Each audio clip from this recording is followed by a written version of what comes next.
Capítulo 2. Éxito de ayer y hoy. En 1976, la revista Expansión tuvo una gran idea: publicar un ranking que mostrara cuáles eran las 350 empresas más importantes de México, ordenadas de las más importantes a la menos. La tarea le fue encomendada a un equipo especial de periodistas altamente técnicos. En esa época, todo se hacía en papel, mediante llamadas telefónicas y cartas. Cuentan que el trabajo les tomó 5 meses. Captaron, compilaron y procesaron información de cientos de negocios.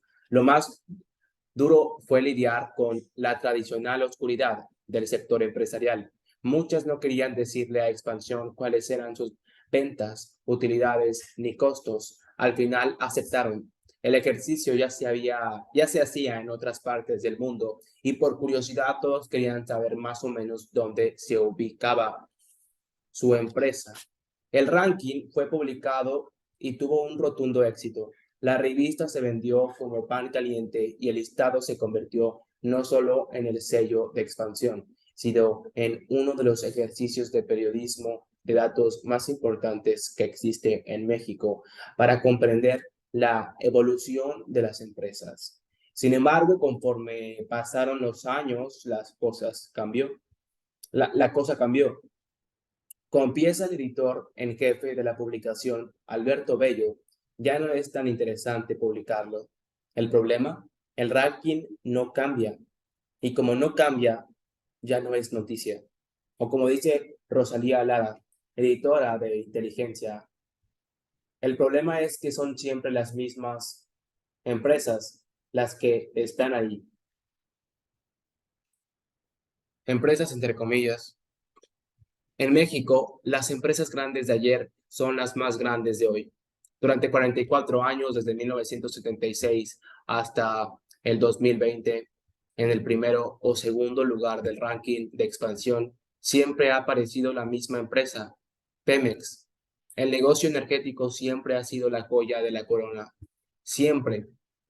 Esto es tan raro como si Silly Love Song, aquella canción de Wings que fue el top número 1 en Billboard en 1976, siguiera siendo uno de los éxitos más grandes de la radio hasta nuestros días. Y no solo eso, otros lugares del ranking, por una u otra razón, casi no han cambiado. El Billboard de las empresas mexicanas es inmutable. De las más importantes de México en 1976, el 30% continúa a la cabeza en 2020. A estos negocios todos les ha hecho los mandados. Pasó la, pasó la crisis petrolera de los 70, el periodo neoliberal, la, democratiza la democratización electoral. A ver, a estos negocios todo les ha hecho los mandados. Pasó la crisis petrolera de los 70, el periodo neoliberal, la democratización electoral, la violencia, la pandemia, todo. Nada logró que en México las empresas más importantes cambiaran. Ahí están cosas como Teléfonos de México, que en 1976 estaba en el lugar 4 del ranking y ahora está en el lugar 1 a través de su sociedad gestora América Móvil. También está la CFE, que se encontraba en el lugar 3 en 1976 y ahora en el cuarto. En las últimas décadas, el congelamiento del top 10 del ranking ha sido casi total. El 70% de las empresas que hoy integran estaban en el año 2000. Así, por casi medio siglo, los mismos negocios de las mismas industrias y en muchas ocasiones de las mismas familias siguen ahí.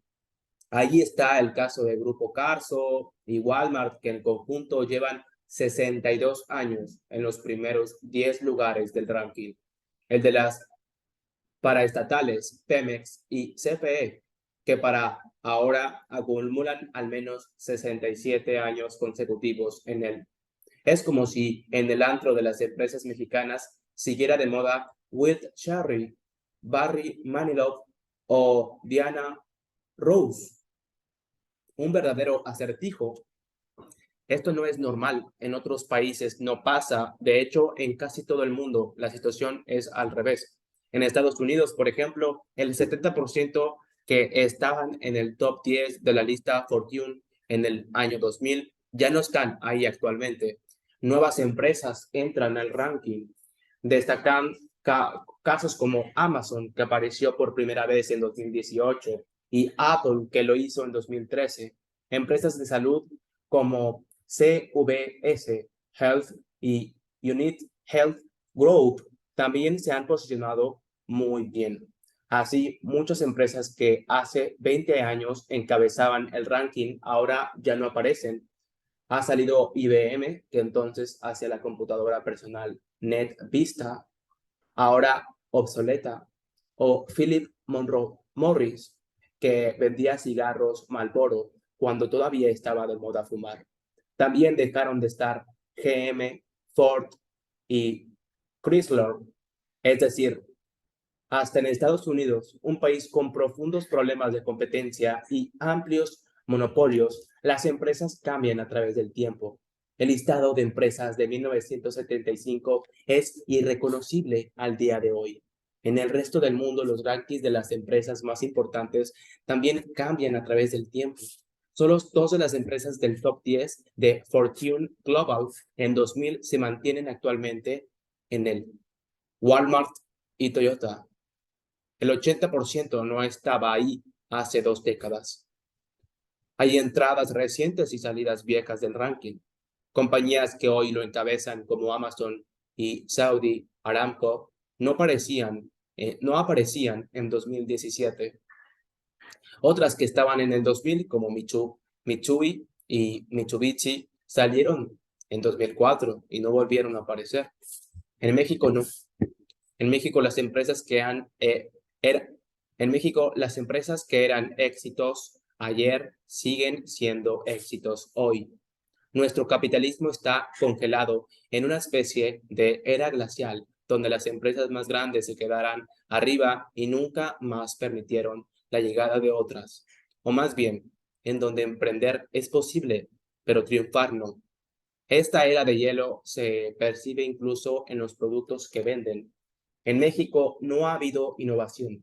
El top 10 de las empresas más importantes lleva 45 años vendiendo lo mismo.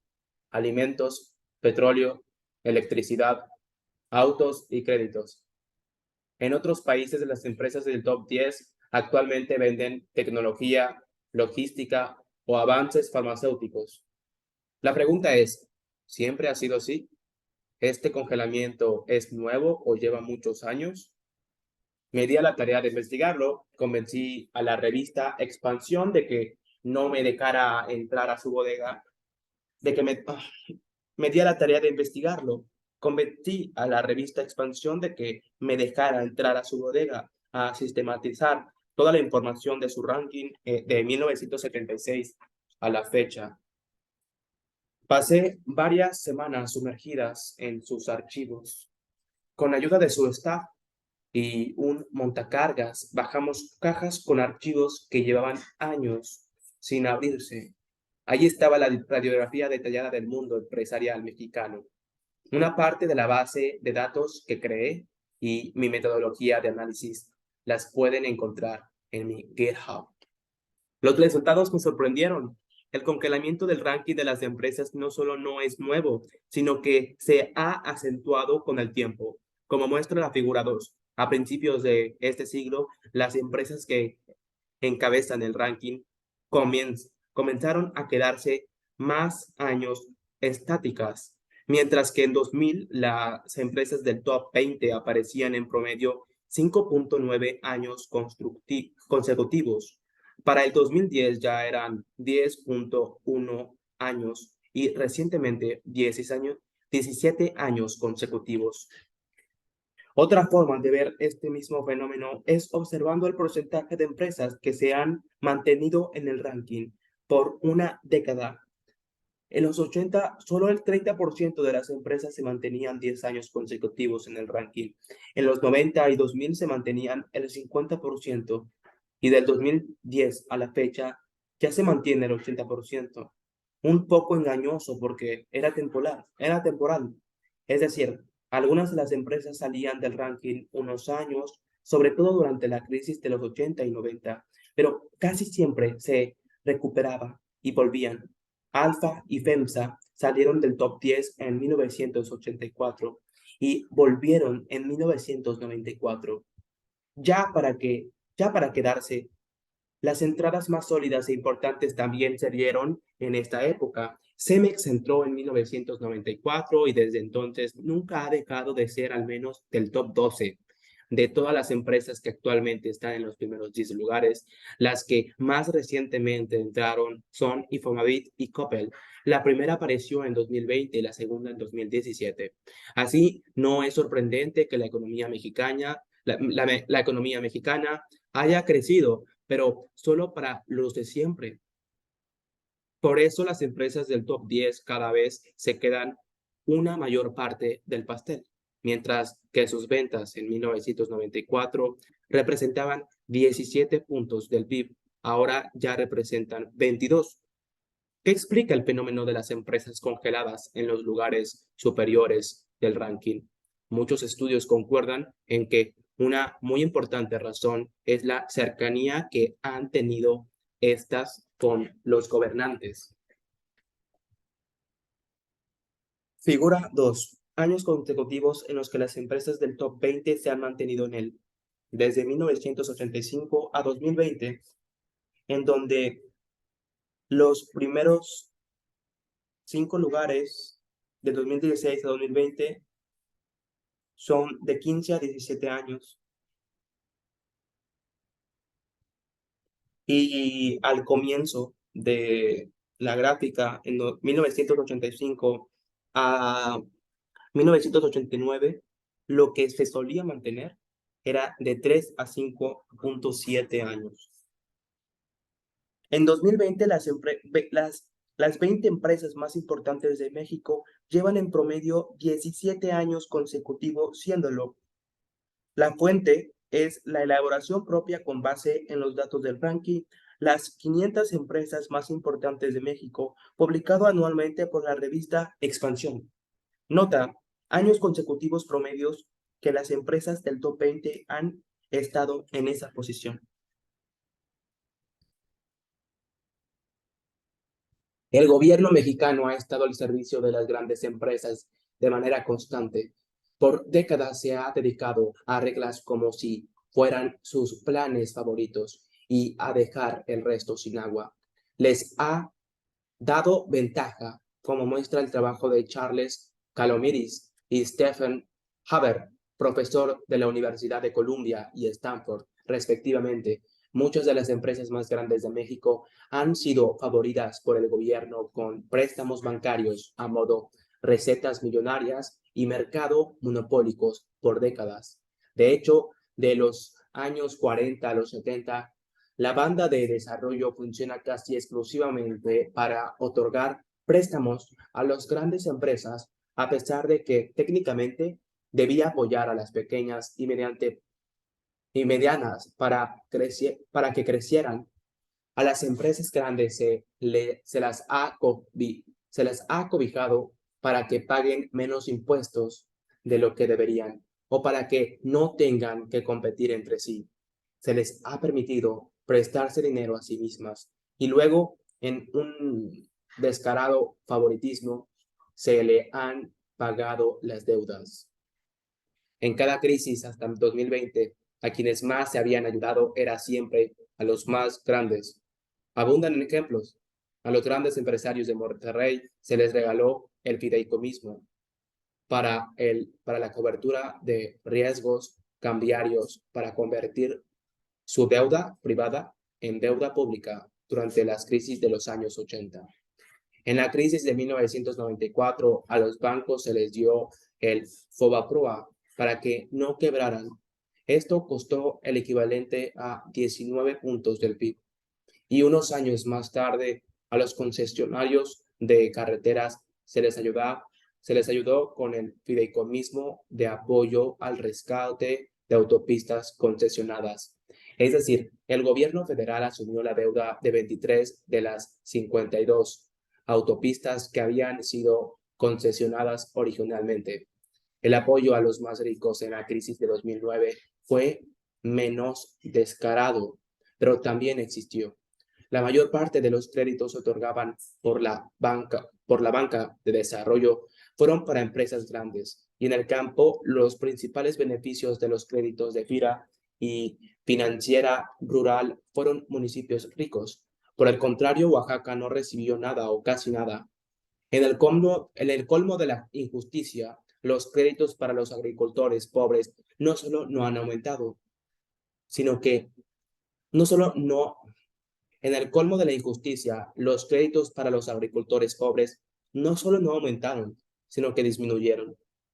De beneficiar al 23% de los productores agrícolas de estratos bajos de ingresos en 2008, se benefició a solo el 12% en 2019. En 2020, bajo la recientemente implementada política de austeridad del gobierno federal, no se apoyó a los empresarios grandes ni a casi nadie. El dinero para la recuperación económica fue muy limitada, de los más bajos del mundo. Lamentablemente, cuando esto pasa, a quienes más se ayuda es a los más grandes, porque solo ellos están en capacidad para resistir por más tiempo. La no ayuda es ayuda para los ricos. El resultado es un México en el que para las empresas ultra grandes es prácticamente imposible dejar de serlo, y para el mexicano promedio es casi imposible crecer.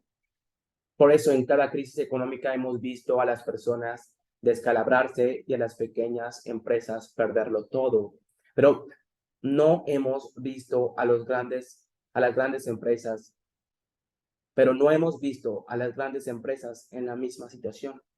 La crisis de 1994 llevó a 17 millones de personas a la pobreza, pero el top 10 de las empresas más grandes de México se mantuvo prácticamente sin cambios. La crisis financiera del 2008 aumentó la pobreza laboral en casi 9 millones de personas, pero no movió ni un ápice el ranking de las empresas más importantes de México. Ninguna empresa que fuera parte del top 10 en 2007 dejó de serlo en 2010. La crisis de violencia que ha afectado al país por casi 15 años ha sido igual. De 2007 a 2020, la tasa de homicidios ha pasado de 4 a 13% por cada 100,000 habitantes. Pero el ranking del top 10 de las empresas se ha mantenido casi sin cambio alguno. La pandemia aumentó en 3.8 millones el número de pobres, pero el top 20 de las empresas se mantuvo incolume, salvo Nissan y Charlies y Chrysler Stellantis, que bajaron unos lugares.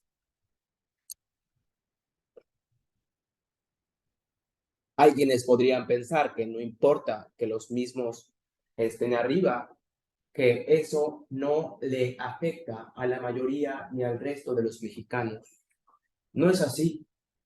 El hecho de que las mismas empresas ganen siempre es evidencia de que las reglas del juego no están funcionando para crear una sana competencia, y de que los dados están cargados en favor de unos jugadores, muy probablemente a veces sin que siquiera nos demos cuenta.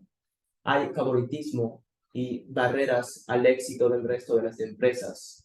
La inercia de nuestro sistema no permite que los negocios pequeños se conviertan en medianos, los medianos en grandes, y que los grandes compitan entre sí.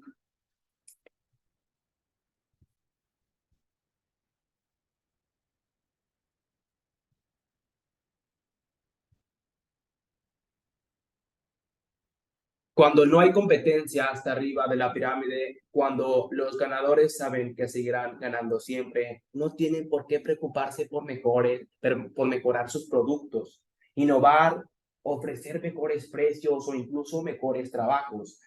No tienen miedo de que sus trabajadores se vayan con la competencia, porque esta, aun si la hay, es tan pequeña que no tiene recursos para pagar los mismos salarios que las empresas grandes. Tampoco tienen por qué ofrecer productos de buena calidad, porque el consumidor realmente no tiene de otra.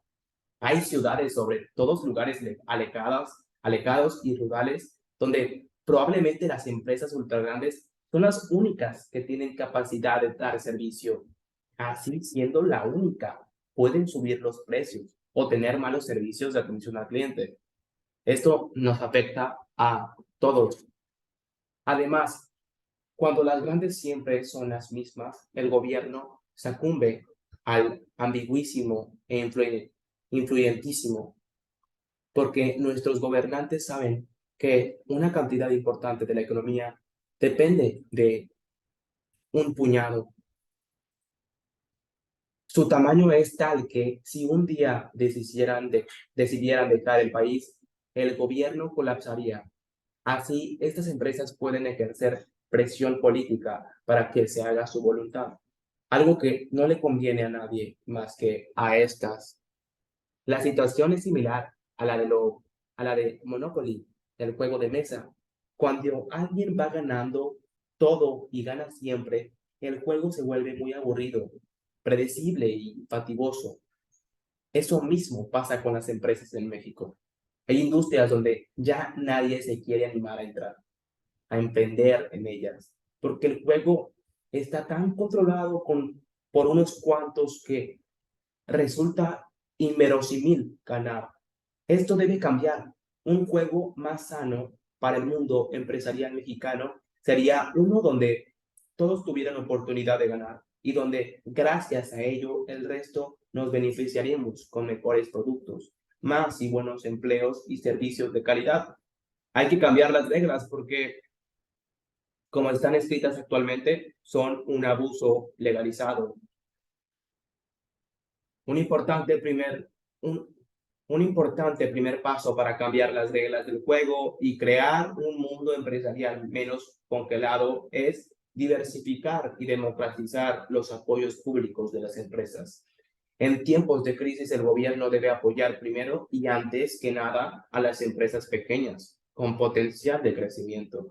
En tiempos normales, el constante soporte que han tenido las empresas ultra grandes debe eliminarse y dar pie a una política estatal de, de fomento empresarial para los pequeños empresarios, de la misma manera en la que tenemos instrucciones que coordinan programas de desarrollo social y miden las causas de la pobreza. Debemos diseñar instituciones que coordinen políticas de fomento empresarial, midan las competencias de de los mercados y el crecimiento de las empresas pequeñas. Cualquier apoyo otorgado a las empresas pequeñas y medianas, sin embargo, deberá venir con condiciones estrictas. Las tres más importantes son que las empresas paguen impuestos, que pruebe que pueda generar buenos empleos bien pagados y que opere en industrias donde falta competencia. Ninguna de estas condiciones ha estado nunca en el radar de nuestros gobiernos. Este es un error grave. Un buen ejemplo de este error es el llamado Fondo de Fondos, un fondo de inversión establecido en 2006 con 134 millones de dólares de dinero público con la meta de fomentar el crecimiento de empresa en México. El Fondo de Fondos ha usado su capital para financiar compañías especulativas, incluyendo empresas de ventas de Bitcoin e industrias de baja generación de empleo. Por ello, en una década, de acuerdo con sus propios cálculos, solo han logrado crear 90,000 empleos. Es decir, casi nada, a pesar de que al menos hasta 2016, como me comentó de manera personal su director, ya contaba con la cantidad de 450 millones de dólares invertidos por parte de la Banca de Desarrollo Mexicana. Otros errores se han cometido posteriormente. Por ejemplo, durante el sexenio de Peña Nieto se otorgaron 650 millones de pesos a organismos empresariales sin que haya claridad de qué hicieron con ese dinero. Posteriormente, en 2020, el gobierno federal instauró un programa de créditos para microempresarios que fue otorgado sin requerir que quienes lo recibieran pagaran impuestos como empresas. El enfoque debe estar en hacer crecer las empresas con la meta de que se genere más competencia y mejores trabajos y servicios. No se trata de hacer rotar la élite empresarial creando otra. Se trata de aumentar el número de empresas, fracturando monopolios y haciendo crecer a los pequeños emprendimientos. Por ello es muy importante que los apoyos se otorguen a las empresas que pueden mostrar un potencial de crecimiento. Ninguna política debe tener por meta simplemente mantener a flota negocios poco productivos o crear nuevos ricos. A quienes no son productivos se les debe permitir fracasar.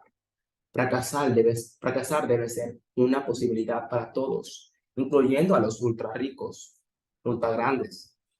Solo así tendremos un capitalismo que genere movilidad, equidad e innovación, en vez de concentraciones y congelamientos.